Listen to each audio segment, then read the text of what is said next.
안녕하세요. 삶의 이야기를 전하는 채널에 오신 걸 환영합니다.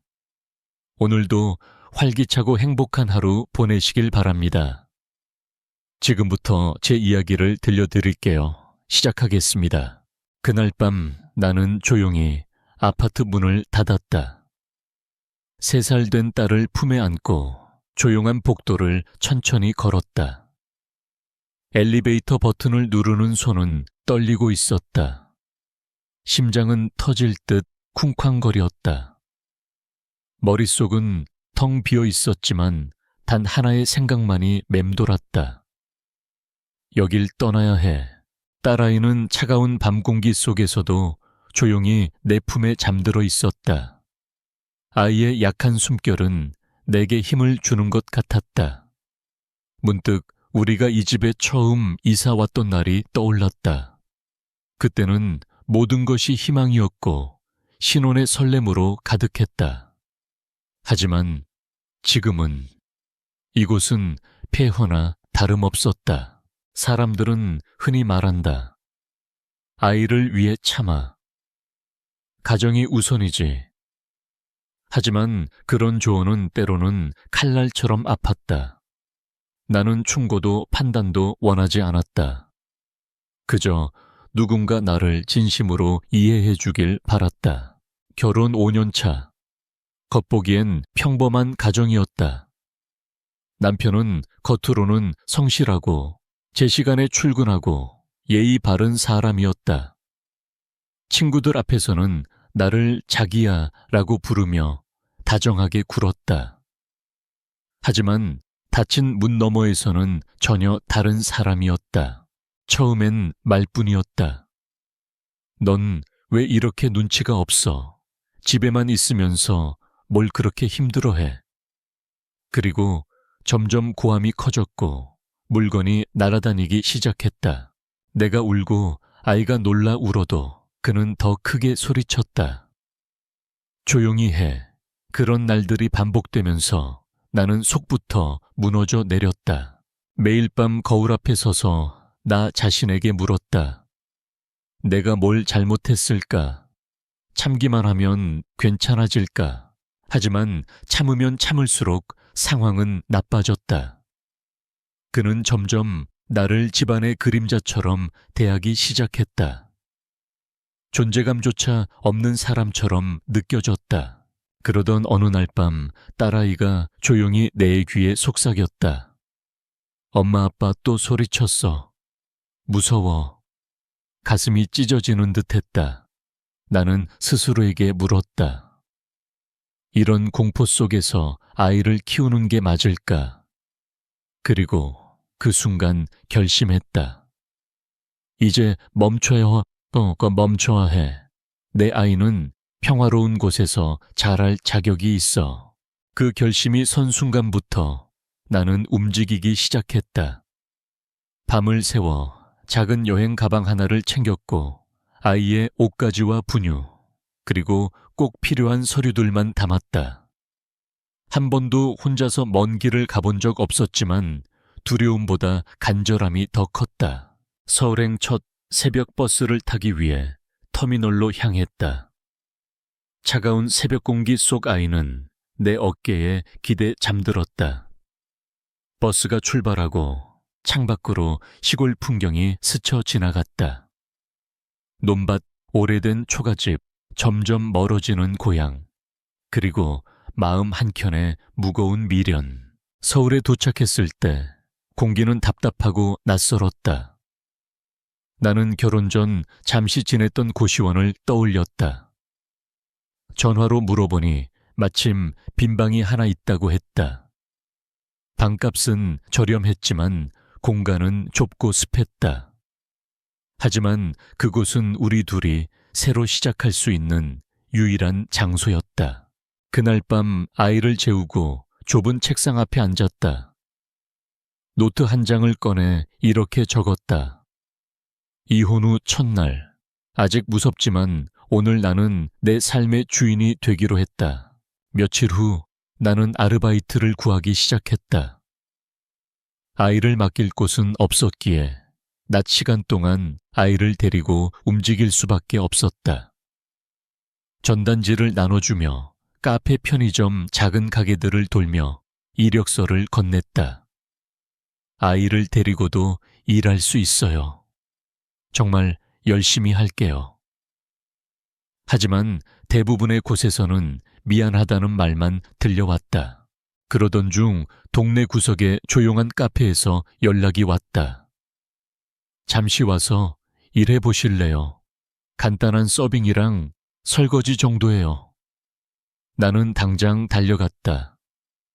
사장님은 말수가 적고 무표정한 분이었지만 내가 실수할 때마다 조용히 도와주셨다. 첫날 퇴근할 때 사장님이 나에게 말했다. 고생하셨어요. 아이 데리고 일하는 거 쉽지 않죠. 그 한마디에 눈물이 날 뻔했다. 누군가 내 사정을 이해해 준다는 게 이렇게 따뜻한 일이라는 걸 처음 알았다. 카페에서의 첫 일주일은 조심스러움의 연속이었다. 모든 게 낯설고 작은 실수에도 가슴이 철렁 내려앉았다. 딸아이는 좁은 카페 구석에서 가만히 그림을 그리거나 내가 서빙하는 모습을 지켜보았다. 손님 중 몇몇은 의아한 시선으로 나를 바라보았지만 아무 말도 하지 않았다. 어느 날 손님 한 명이 내게 다가와 조용히 말했다. 아이까지 데리고 일하시다니 대단하시네요. 힘드시죠? 그 말의 순간 목이 메었다. 나는 고개를 숙이며 말했다. 그래도 먹고 살아야 하니까요. 그 말은 마치 내 하루를 대신 말해주는 듯했다. 주말이 되자 나는 아이 손을 잡고 근처 공원에 갔다. 딸아이는 잔디밭을 뛰어다니며 웃음을 터뜨렸다. 나는 벤치에 앉아 아이를 바라보다가 문득 다짐했다. 그래, 이렇게라도 웃게 할 수 있다면 난 뭐든 할 수 있어. 하지만 현실은 녹록지 않았다. 카페 일만으로는 생활비를 충당하기 어려웠다. 그래서 새벽 떡집에서 아르바이트를 더 하기로 했다. 새벽 5시에 일어나 떡을 나르고 정리한 후 잠깐 집에 들러 아이를 챙기고 다시 카페로 가는 생활. 몸은 점점 지쳐갔지만 마음만은 단단해졌다. 그렇게 하루하루를 견디던 어느 날 뜻밖의 만남이 찾아왔다. 딸아이와 함께 마트에서 장을 보고 나오는데 누군가 내 이름을 불렀다. 마이야, 진짜 너 맞아. 고개를 돌리자 대학교 시절 친구이자 직장 동료였던 건호가 서 있었다. 그의 얼굴에는 놀람과 반가움이 교차했다. 너 정말 오랜만이다. 잘 지냈어. 나는 멋쩍게 웃으며 말했다. 이혼했어. 지금은 아이랑 둘이 살아. 그는 잠시 말없이 나를 바라보더니 조심스레 말했다. 혹시 다시 일할 생각은 없어? 예전처럼 무역 쪽 말이야. 기회가 있을지도 몰라. 그 말에 마음이 복잡해졌다. 나는 회사를 떠난 지 오래됐고 다시 돌아갈 자신이 없었다. 하지만 밤이 되어 아이가 잠든 후 나는 오래된 이력서를 꺼내 펼쳤다. 구겨진 종이를 펴며 속으로 생각했다. 혹시라도 기회가 온다면 다시 해볼 수 있을까? 며칠 뒤 건우에게서 연락이 왔다. 다음 주에 우리 팀에서 면접 한번 보자고 해. 준비할 수 있겠어? 나는 깊게 숨을 들이쉬고 대답했다. 응, 해볼게. 면접 당일 아침 나는 아이를 지인에게 잠시 맡기고 정장을 차려 입었다. 오래간만에 입은 셔츠와 재킷은 조금 낯설었지만 거울 앞에서 깊게 숨을 들이쉬며 스스로에게 말했다. 할 수 있어. 지금까지 잘 버텨왔잖아. 회사 건물 앞에 도착하자 손이 약간 떨렸다. 건호가 로비에서 기다리고 있다가 나를 반갑게 맞았다. 긴장하지 마. 그냥 예전처럼 해. 넌 충분히 잘할 수 있어. 면접실에 들어서니 익숙한 사무실 냄새가 났다. 인사팀장과 실무자들이 나를 맞이했다. 4년 정도 공백이 있으시네요. 그동안 어떤 시간을 보내셨나요? 나는 잠시 머뭇거리다 솔직하게 말했다. 결혼과 출산 그리고 육아로 인한 시간이었습니다. 하지만 지금은 다시 일하고 싶습니다. 제 아이와 저 자신을 위해 그리고 제 커리어를 다시 찾고 싶어서요. 면접이 끝나고 나오는 길 건호가 나를 바라보며 웃었다. 괜찮았어. 진심이 전해졌을 거야. 며칠 후 합격 통보가 왔다. 나는 기쁨보다 놀라움에 말을 잃었다. 그날 밤 아이를 안고 속삭였다. 엄마 다시 일하게 됐어. 우리 진짜 괜찮아질 수 있을지도 몰라. 회사 첫 출근 날 나는 너무 일찍 도착했다. 사무실 문 앞에서 조용히 기다리며 긴장된 마음을 달랬다. 하나둘 직원들이 도착했고 몇몇은 나를 호기심 가득한 눈으로 바라보았다. 자리에 앉자 옆자리의 여직원 서진 씨가 날카롭게 말했다. 자료는 꼼꼼히 보세요. 여기선 다들 바빠서 도와줄 시간 없어요. 나는 고개를 끄덕이며 웃었다. 네, 열심히 하겠습니다.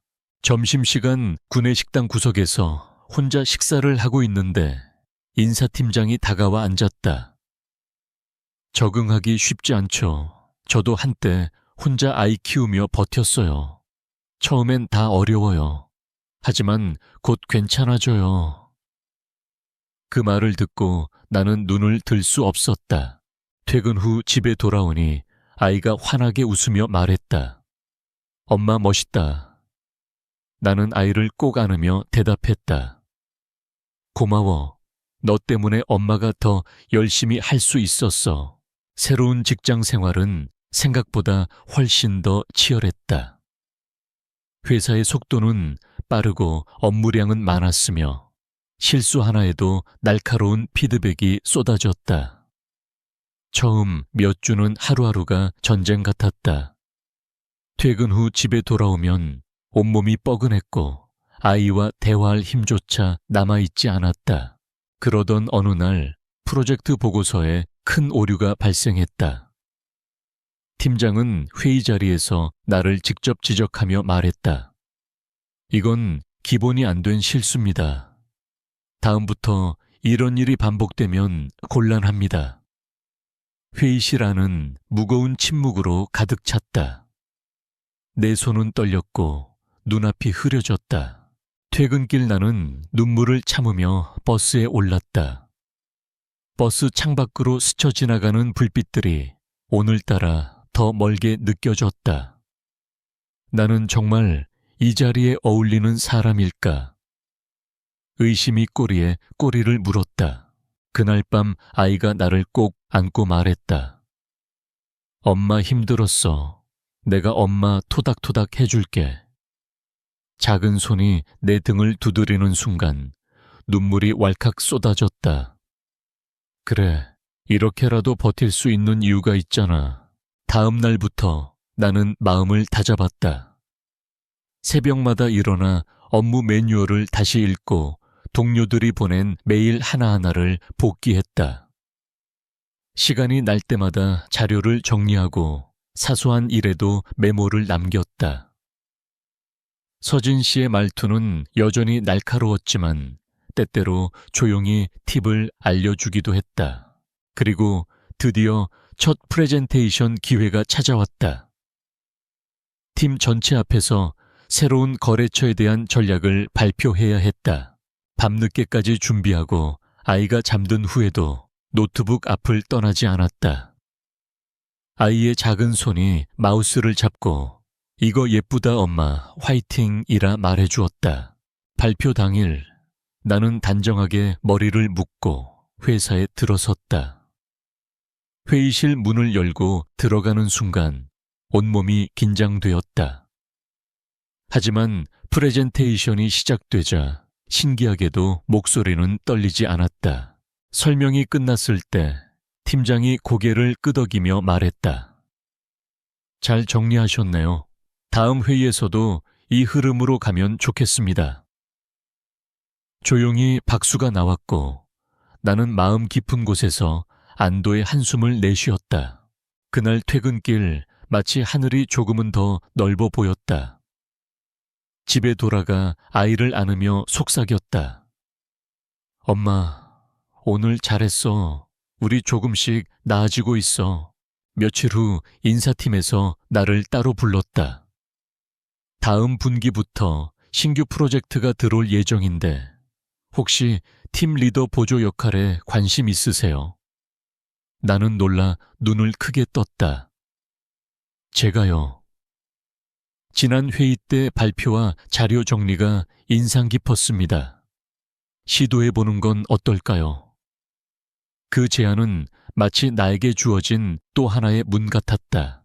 돌아오는 길에 나는 고개를 들어 하늘을 올려다보았다. 회색 구름 사이로 빛이 스며들고 있었다.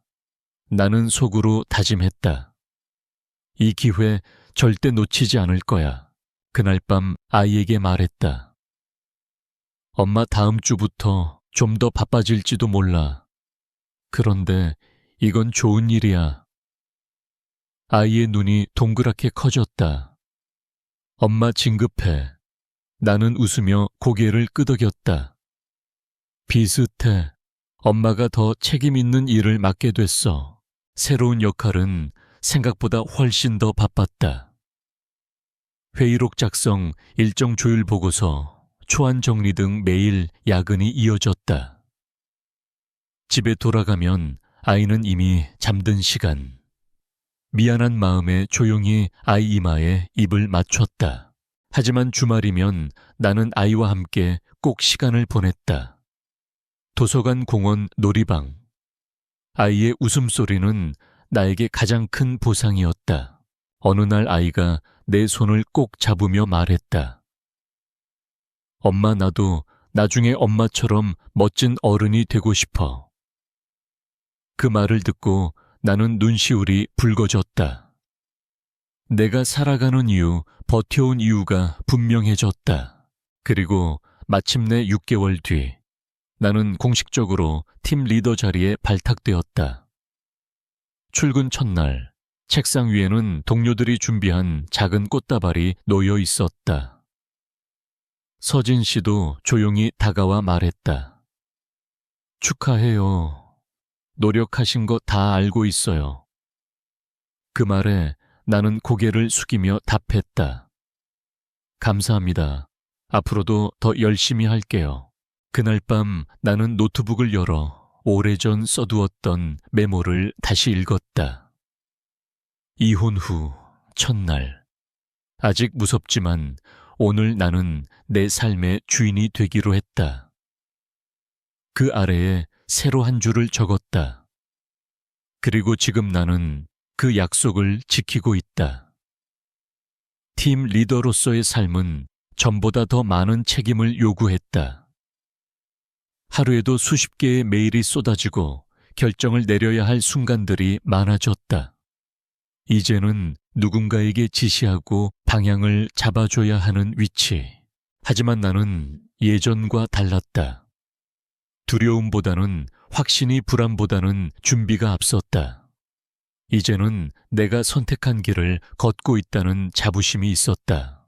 그러던 어느 날 회사에 외부 강연 제안이 들어왔다. 여성 커리어 포럼에서 경력 단절 여성의 재도전이라는 주제로 발표자를 찾고 있다는 내용이었다. 팀장은 나에게 조심스레 물었다. 혹시 관심 있어요? 직접 겪으신 이야기라 더 진심이 전달될 것 같아서요. 처음엔 망설였다. 내 이야기를 사람들 앞에서 꺼내는 것이 두려웠다. 하지만 또 다른 내가 속삭였다. 누군가에게는 그 이야기가 힘이 될 수도 있어. 그래서 나는 수락했다. 발표 당일 무대 뒤에서 깊게 숨을 들이쉬었다.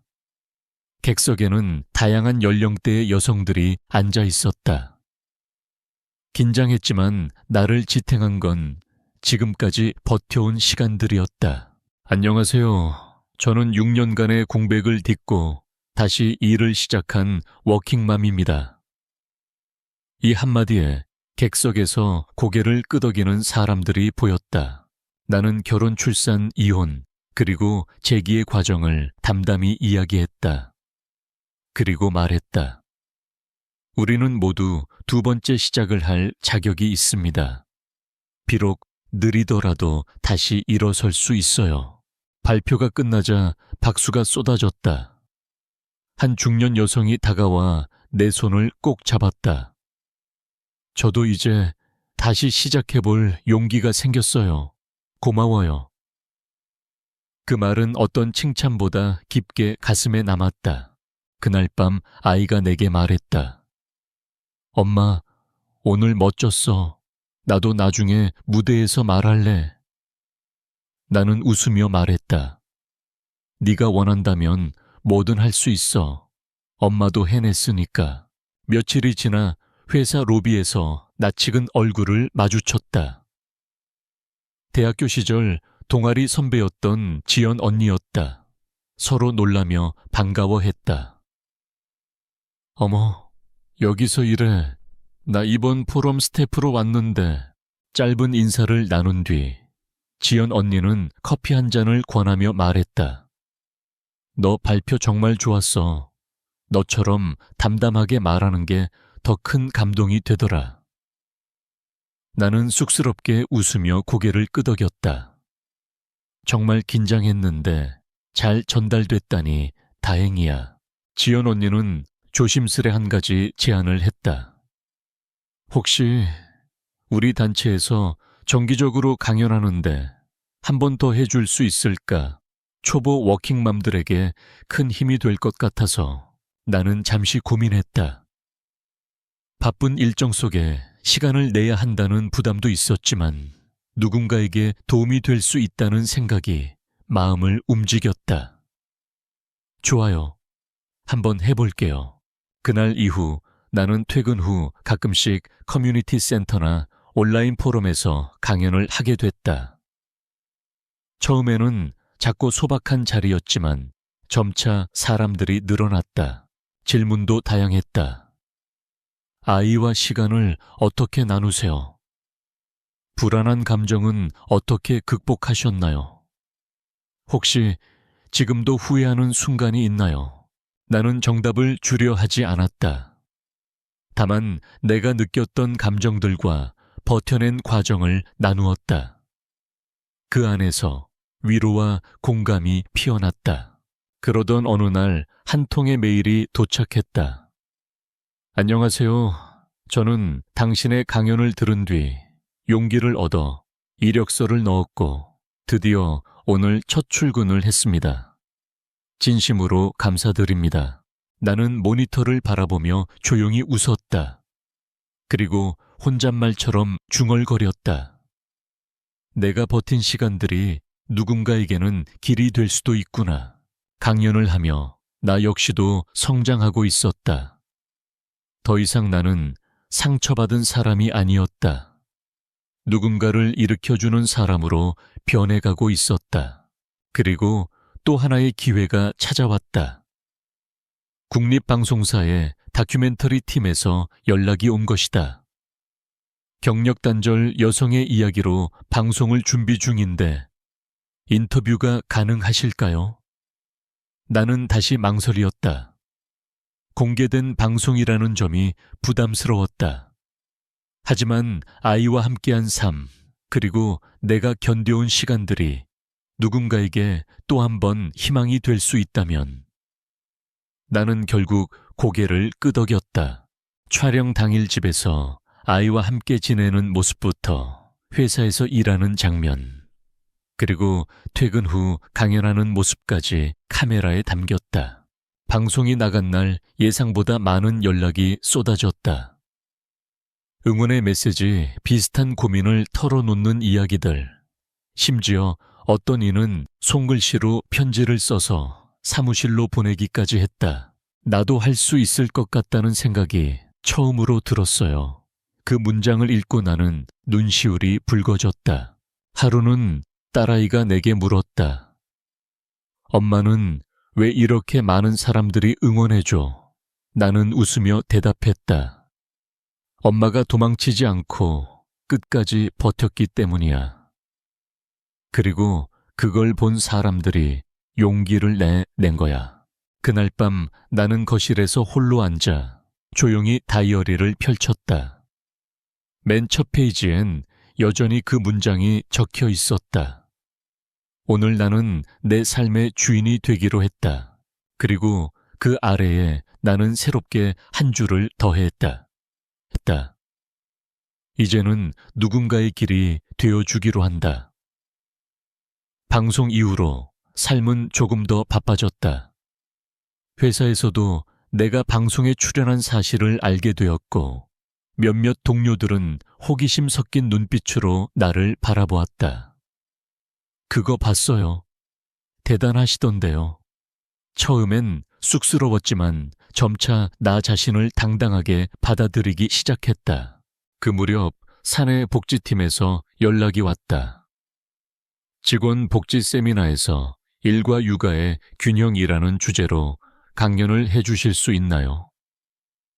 내 이야기가 또다시 누군가에게 도움이 될 수 있다면 마다할 이유가 없었다. 회사 내부에서의 강연은 외부보다 훨씬 더 긴장되었다. 함께 일하는 동료들 앞에서 사적인 이야기를 털어놓는 건 쉬운 일이 아니었다. 하지만 발표를 마치고 나니 놀랍게도 더 많은 공감과 위로가 돌아왔다. 회의가 끝난 뒤 같은 부서의 선배가 나에게 다가왔다. 나도 사실 이혼 후 아이 키우고 있어. 그런데 늘 숨기고만 살았거든. 너 덕분에 용기가 나. 그 한마디에 울컥했다. 그 무렵 아이는 초등학교에 입학했다. 교복을 입은 아이가 내 손을 꼭 잡고 말했다.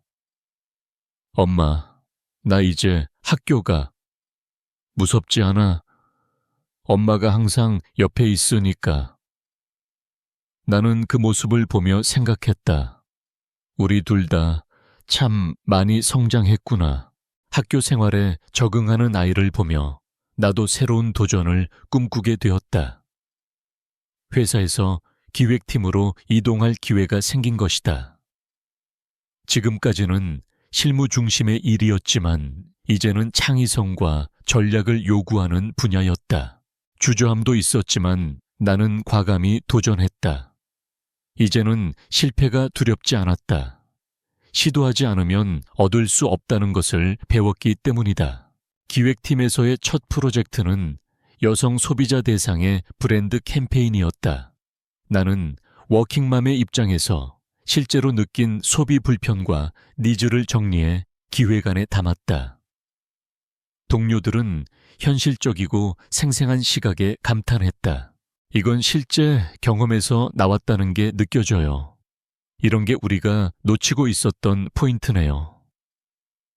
기획안은 높은 평가를 받았고 회사 내부 프레젠테이션에서 대표로 발표하는 기회도 얻었다. 이전과 달리 나는 더 이상 떨지 않았다.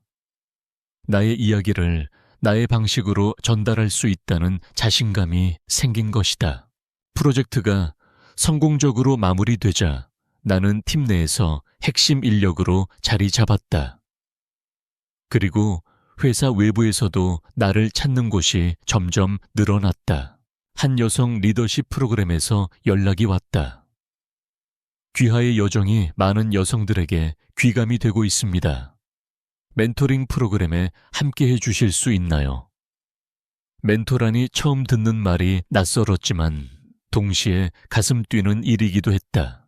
첫 멘티와의 만남은 조용하고 따뜻하게 시작되었다. 그녀는 육아로 인해 경력이 끊어진 후 자신감을 잃고 있었다. 나는 그녀에게 말했다. 나도 똑같았어요. 다시 시작할 수 있다는 걸 믿게 된 건 아주 작고 사소한 한 걸음 때문이었어요. 우리는 매주 만나 커리어 상담을 나눴고 그녀는 점점 변화해 갔다. 그리고 몇 개월 뒤 그녀는 한 비영리 단체에 취업이 결정되었다. 언니 덕분이에요. 제 얘기를 아무도 들어주지 않았는데 언니는 진짜 들어주셨어요. 그 말에 나는 가슴 깊이 벅참을 느꼈다. 이제 나는 단순히 생계를 위해 일하는 사람이 아니었다. 나의 경험과 시간들이 누군가의 나침반이 되어주고 있었다. 기획팀에서의 업무는 매일이 새로움의 연속이었다. 트렌드를 분석하고 소비자의 니즈를 파악하는 일은 도전이자 배움의 연속이었다. 그러던 중 대기업과의 공동 프로젝트가 시작되었다. 회색엔 중요한 기회였고 나는 부팀장으로 참여하게 되었다. 회의실 안에서 수십 명의 사람들이 앉아있는 가운데 나는 중심 발표를 맡았다. 발표를 마치자 대기업 쪽 임원이 말했다. 현장의 목소리를 이렇게 구체적으로 반영한 기획은 드뭅니다. 인상 깊었습니다. 그 말은 나에게 오래도록 남았다. 점차 회사 내에서 나의 입지는 단단해졌고 부서 내에서도 후배들의 질문이 자연스럽게 나에게 모였다. 나는 기꺼이 도와주었고 그들은 고마움을 표현했다. 그러던 어느 날 사내 게시판에 공지가 하나 떴다. 올해의 사내 혁신 인재 후보 추천을 받습니다. 며칠 후 내 이름이 후보 명단에 올라 있었다. 처음에는 믿기지 않았다. 팀장은 말했다. 다른 사람들이 추천한 거예요. 그동안의 활동과 결과 다들 알고 있어요. 눈물이 핑 돌았다. 한때 아이를 안고 떡집으로 향하던 새벽을 떠올렸다. 그 순간들이 결국 지금을 만든 것이다. 그해 연말 나는 올해의 인재로 선정되었다. 시상식 무대에 올라 트로피를 받으며 말문이 막혔다. 잠시 숨을 고르고 마이크 앞에서 말했다. 저는 특별한 사람이 아닙니다. 그저 포기하지 않았을 뿐입니다. 행사가 끝난 후 회사 로비에서 딸아이가 나를 기다리고 있었다. 작은 꽃다발을 들고 환하게 웃으며 말했다. 엄마 최고야. 나는 딸을 꼭 안았다. 며칠 후 회사 내부 뉴스레터에 내 인터뷰가 실렸다. 육아와 커리어를 동시에 해낸 그녀의 이야기라는 제목이었다. 그 인터뷰를 본 외부 기업에서 연락이 왔다. 여성 경력 복귀 프로그램에 자문을 부탁드려도 될까요? 나는 기꺼이 응했다. 이제는 내 경험이 정책이나 제도 개선에도 쓰일 수 있다는 사실이 뿌듯했다. 하루는 지연 언니가 연락을 해왔다. 우리도 비슷한 프로그램을 시작하려 해. 너처럼 실제 경험자가 있어야 더 설득력이 있어. 함께 해주지 않을래? 나는 흔쾌히 수락했다. 이제 나는 여러 곳에서 멘토로 활동하고 있었다. 실직한 엄마들, 육아와 진로 사이에서 고민하는 여성들, 직장 내 편견과 싸우는 후배들. 그들에게 나는 단순한 강연자가 아니라 같이 걸어본 사람으로 다가가고 있었다. 하루는 강연이 끝난 뒤 한 여성이 다가와 말했다. 선생님 덕분에 처음으로 제 이야기를 해볼 용기가 생겼어요. 그리고 다시 이력서를 써보려 해요. 그 말을 들은 순간 나는 내가 걷는 이 길이 결코 헛되지 않았다는 걸 느꼈다. 그리고 마음 깊이 결심했다. 이 길을 계속 걸어가야겠다. 누군가에게 길이 되어줄 수 있다면 그게 내가 살아가는 이유다. 그해 겨울 나는 지역 여성센터에서 초청을 받아 두 번째 시작을 위한 용기라는 주제로 마지막 강연을 하게 되었다. 눈이 내리던 날 강연장으로 향하는 길은 유난히 고요했다. 마치 내 지난 시간을 정리하는 듯한 기분이었다. 무대에 올라 관객을 바라보니 수많은 눈동자가 내 이야기를 기다리고 있었다. 나는 깊게 숨을 들이쉰 뒤 조용히 입을 열었다. 안녕하세요. 저는 수많은 두려움 속에서도 포기하지 않고 걸어온 사람입니다. 그날 나는 처음으로 울지 않고 이야기할 수 있었다. 고통의 기억이 더는 나를 짓누르지 않았고 이야기를 꺼내는 것이 부끄럽지도 않았다. 강연이 끝나고 수많은 사람들이 다가와 인사를 건넸다. 그중 한 어르신은 손을 꼭 잡으며 말했다. 당신 이야기 들으니 나도 늦지 않은 것 같아요. 고마워요. 그 말에 나는 조용히 고개를 숙였다. 며칠 뒤 회사에서 한 통의 메일이 도착했다. 본사를 포함한 전체 임직원 대상 연말 기조 강연자로 선정되셨습니다. 축하드립니다. 놀람과 동시에 지나온 모든 날이 스쳐갔다. 연말 행사날 나는 정장을 차려입고 회사 대강당에 섰다. 수백 명의 동료들 앞에서 나는 마지막으로 말을 전했다. 우리는 모두 흔들릴 수 있습니다. 하지만 그 끝에 다시 설 수 있다는 걸 제 이야기를 통해 믿으셨으면 좋겠습니다. 큰 박수와 함께 조명이 꺼졌고 나는 무대 뒤에서 조용히 눈을 감았다. 이제 정말 다 지나왔구나. 그 후로도 나는 멘토링과 강연, 그리고 회사에서의 업무를 병행하며 살아갔다. 여전히 바빴지만 더 이상 외롭지 않았다. 어느 날 아이가 방에서 뛰어나오며 말했다. 엄마 학교에서 장래희망 발표했는데 나 엄마처럼 되고 싶다고 했어. 나는 아이를 안으며 말했다. 그래, 넌 엄마보다 더 멋지게 자랄 거야. 그리고 밤늦게까지 일하다가 문득 책상 서랍을 열었다. 그 안에는 오래전 떡집에서 받았던 첫 월급 봉투가 고이 접혀 있었다. 나는 그것을 꺼내어 한참을 바라보다가 다시 넣었다. 그건 나의 출발점이었고 지금의 내가 있게 해준 첫 용기였다. 그리고 오늘 밤 나는 또 한 줄을 다이어리에 적는다. 오늘도 나는 누군가에게 작은 불빛이 되었기를. 시간이 흘러나와 딸은 평범하면서도 소중한 일상을 누리게 되었다. 그러던 어느 날 회식 자리에서 우연히 대학 동창이자 예전 친한 친구였던 민수와 재회하게 되었다. 마이야, 너 정말 오랜만이다. 그는 예전보다 더 차분하고 성숙해진 인상이었다. 반가운 마음에 우리는 근처 카페에서 오랜만에 대화를 나누었다. 나는 지금의 삶과 아이와의 이야기를 솔직하게 털어놓았다.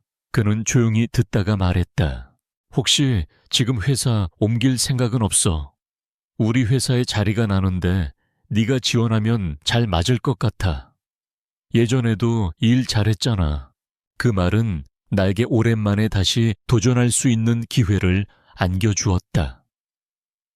며칠 고민 끝에 나는 이력서를 준비해 지원했고 민수는 내부에서 적극적으로 추천을 도와주었다. 결국 나는 그 회사에 입사하게 되었고 새로운 팀에서도 빠르게 적응해갔다. 그 후에도 민수와는 종종 점심을 같이 하며 이야기 나누는 사이가 되었다.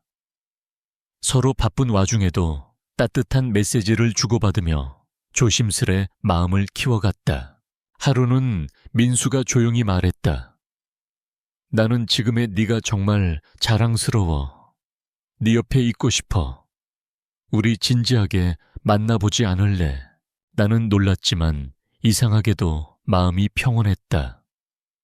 그동안 수없이 망설이고 피했던 감정이었지만 이번엔 달랐다. 민수는 내 과거를 알고 있었고 아이에게도 자연스럽게 다가왔다. 아이도 민수를 좋아했다. 함께 책을 읽고 놀이터에서 놀며 점점 가까워졌다. 하루는 아이가 말했다. 엄마 민수 아저씨랑 있으면 우리 가족 같아. 그 말에 나도 모르게 눈물이 고였다. 그로부터 1년 뒤 우리는 조용한 결혼식을 올렸다. 친한 지인들만 초대한 작은 자리에서 민수는 말했다. 이 두 사람을 만난 건 내 인생 최고의 행운입니다. 이제부터는 제가 짓겠습니다. 그날 밤 아이는 새 아빠의 손을 꼭 잡고 말했다. 아빠, 우리 가족이 돼줘서 고마워요. 민수는 웃으며 아이를 안아 올렸다. 나도 고마워. 우리 이제 진짜 가족이야. 그 후로 우리의 일상은 조금 더 따뜻해졌다. 아침에는 함께 식탁에 앉고 주말엔 셋이서 나들이를 다녔다. 나는 여전히 일과 강연을 병행했고 민수는 집안일을 나누며 아이에게도 든든한 아빠가 되어주었다. 밤이면 거실에 둘러앉아 각자의 하루를 이야기했다. 아이의 웃음, 민수의 따뜻한 시선, 그리고 나의 잔잔한 미소가 어우러진 그 풍경은 내가 오랫동안 꿈꾸던 모습이었다. 그리고 어느 날 나는 다이어리에 다시 한 줄을 적었다. 지나온 모든 시간이 지금을 만들었다. 이제는 나는 진짜 나의 집을 찾았다.